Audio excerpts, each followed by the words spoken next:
Nimekuja kugundua mdada, unapokosa cha kufanya, yani wewe unaamka asubuhi, umefunga kaniki, unafanya umbea mpaka jioni, huna cha kufanya wala ufikirii cha kufanya, kwa huyo mpenzi wako, kwa huyo mume wako, unakuwa kama monitoring spirit. Yani wewe utofautiani na mwanga. Ndio maana mara nyingi unakuta mahusiano yako na mwanaume wako yanakuwa kwenye sintofahamu. Kwa nini? Kwa sababu wewe sasa huna cha kufanya, muda wote unakuwa unataka sasa kummonitor huyu mtu.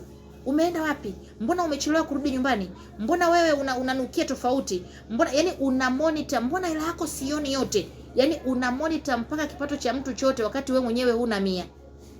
Mdada, ili uheshimike, tafuta cha kufanya, uwe bize. Ukiwa bize utajipenda.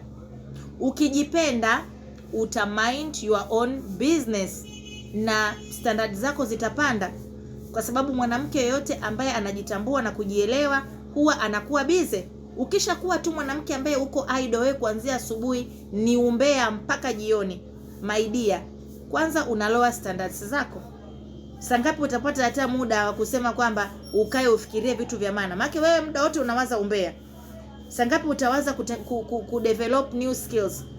Sangapi utawaza uanze kujifunza hata kupika chapati, kubake cake, kujifunza kusuka? Vitu ni vingi jamani vya kufanya, ni excuse tu kwa sababu wewe umeamua kuishi maisha hayo ya kujionea huruma.